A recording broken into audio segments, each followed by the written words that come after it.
TV सत्यमेव व्रतम। महाविकास आघाडीच्या जागा वाटप फायनल, कधी होणार घोषणा?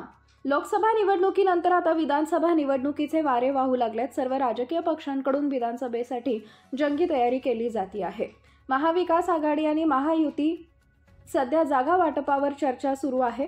त्यातच आता एक मोठी बातमी समोर येते आहे। महाविकास आघाडीचे तब्बल 250 जागांवर एकमत झाले असून दसऱ्याला जागा वाटप जाहीर होईल अशी माहिती सूत्रांकडून मिळते आहे।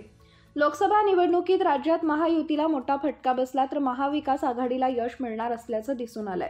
यानंतर विधानसभा निवडणुकीतही महायुतीला फटका देण्यासाठी महाविकास आघाडीत खलबतं सुरू आहेत। त्यामुळे मुंबईत गेल्या काही दिवसांपासून बैठकांचा धडाका सुरू असल्याचं दिसून येत आहे। आता महाविकास आघाडी याच आठवड्यात संपूर्ण जागा वाटप पूर्ण करणार असल्याची माहिती मिळते। त्यानंतर दसऱ्याच्या जवळपास तीनही पक्ष मिळून एकत्रित जागा वाटप जाहीर करणार आहेत। मात्र अजूनही काही जागांवर महाविकास आघाडीमध्ये तिढा आहे। साधारणपणे 250 जागांवर महाविकास आघाडीचं एकमत झालंय। या जागांचे जागा वाटप महाविकास आघाडीकडून दसऱ्याच्या दरम्यान जाहीर केलं जाईल अशी माहिती सूत्रांनी दिली आहे।